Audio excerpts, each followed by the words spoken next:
कळवला जाईल आणि त्यानंतर लागलीच आपण पाहतोय शपथविधीसाठी उपमुख्यमंत्री पदाच्या मुख्यमंत्र्यांना पत्र राष्ट्रवादी काँग्रेसचे सगळे नेते देणार आहेत आणि त्यानुसार राज्यपालांना तसं कळवलं जाईल। ही सगळी कागदोपत्री प्रक्रिया आहे आणि ती प्रक्रिया टप्प्याटप्प्यानं राष्ट्रवादी काँग्रेसच्या सगळ्या नेत्यांकडून पक्षाकडून पार पडली जाते। संध्याकाळी 5 वाजता ठरलेल्या वेळेप्रमाणे सुनेत्र पवार या लोकभवन येथे उपमुख्यमंत्री पदाची शपथ घेतील।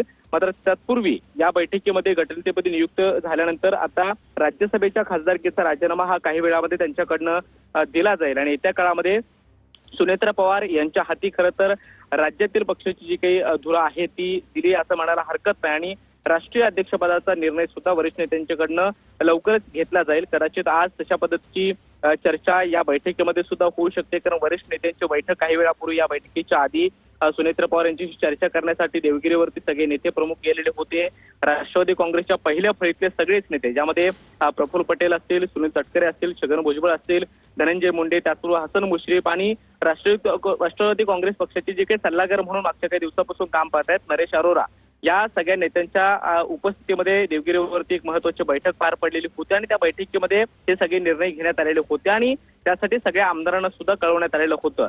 आता विधिमंडळाच्या प्रक्रियेनुसार जी काही आमदारांची बैठक पार पडलेली आहे त्यामध्ये गटनेतेपदी नियुक्त करण्याचा सुनेत्रा पवार यांचा जो काही प्रस्ताव होता तो बहुमतानं मंजूर झालेला आहे। सुनेत्रा पवार आता विधिमंडळातल्या गटनेत्या असणार आहेत आणि राज्यसभा खासदारकीचा राजीनामा दिल्यानंतर राज्याचे उपमुख्यमंत्री म्हणून त्या संध्याकाळी शपथ घेणार आहेत। त्यामुळे ही कागदोपत्री प्रक्रिया जी आहे ती आता पार पडली जाते। तशा पद्धतीचं पत्र हे थोड्याच वेळामध्ये विधानसभा अध्यक्ष राहुल नार्वेकर यांच्याकडे राष्ट्रवादी काँग्रेस पक्षाकडनं दिलं जाईल आणि राजीनामा झाल्यानंतर रात्री संध्याकाळी 5 वाजता सुनेत्रा पवार या लोकभवन येथे उपमुख्यमंत्री पदाची शपथ घेतील।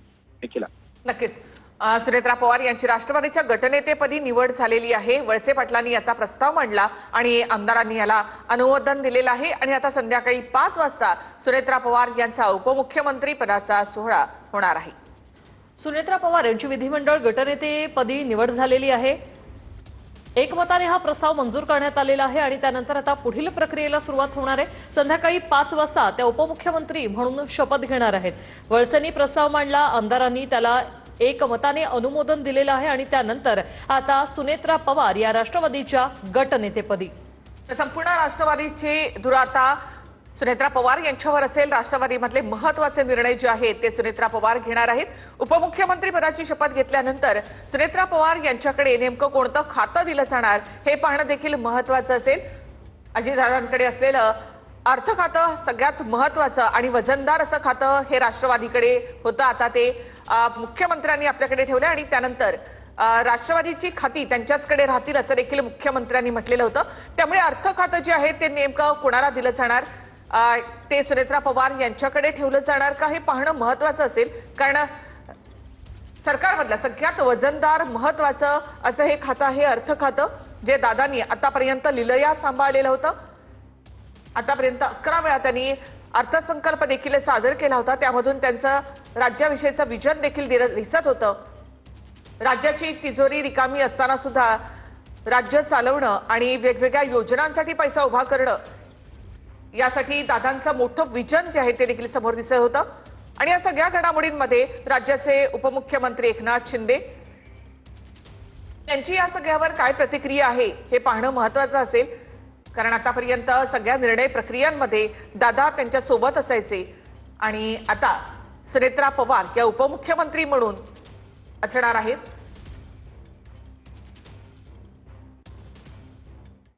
तर इथे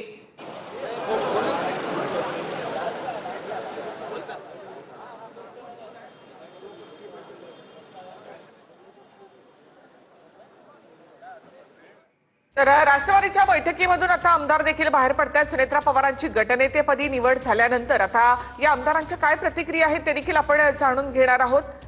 नेते आता यावर काय बोलतात हे देखील पाहणं महत्त्वाचं असेल। तर महत्त्वाचं असं पद हे राष्ट्रवादीमधल्या सुनेत्रा पवार यांच्याकडे असणार आहे, तर यावर त्यांची काही प्रतिक्रिया येईल का याकडे देखील आपलं लक्ष असेल। त्याची सगळ्यात राष्ट्रवादीमधली ही मोठी घडामोड आहे। असं समजलेले स्वतः मुख्यमंत्री आणि महायुतीतले प्रमुख नेते सुद्धा या शपथविधीला उपस्थित राहतील। पक्ष ज्या पद्धतीने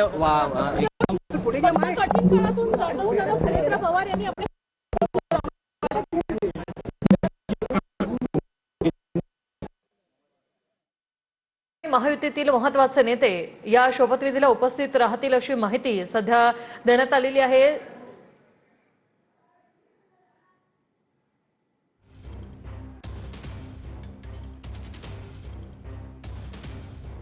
संध्याकाळी 5 वाजता सुनेत्रा पवार यांचा शपथविधी होणार आहे। त्यासाठी महायुतीमधले नेते देखील प्रमुख नेते या शपथविधीसाठी उपस्थित राहणार आहेत। ज्यावेळी बैठक सुरू होती त्यावेळची ही दृश्य आपण पाहतोय। सर्व राष्ट्रवादीचे नेते आमदार या बैठकीला उपस्थित होते। दिलीप वळसे पाटलांकडून प्रस्ताव मांडण्यात आला। तर दुसऱ्या बाजूला राजभवनातील लोकभवन या ठिकाणी या शपथविधी सोहळ्याची तयारी करण्यात आली आहे। हे दृश्य आपण या ठिकाणी पाहतोय।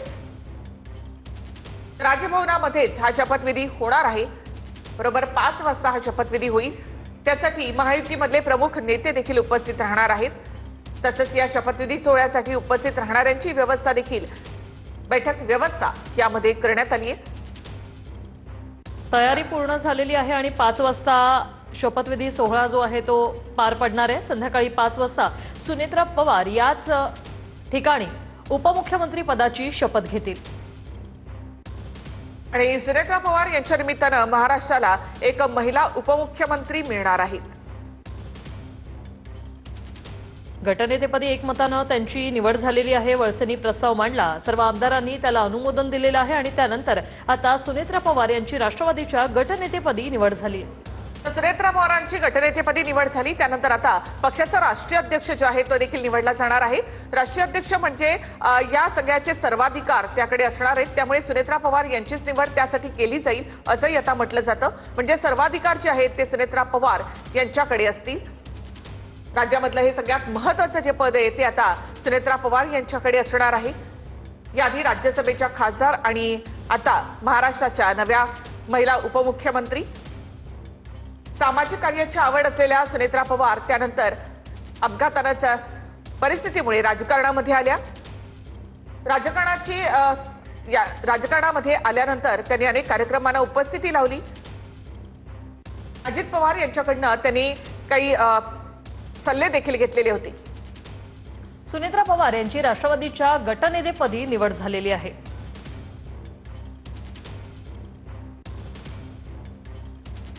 दिलीप वळसे पाटलांनी सुनेत्रा पवारांच्या नावाचा प्रस्ताव मांडला। छगन भुजबळांकडून या प्रस्तावाला अनुमोदन देण्यात आलेलं आहे आणि सुनेत्रा पवार यांच्या नावाचा प्रस्ताव बैठकीत एकमताने मंजूर झाला।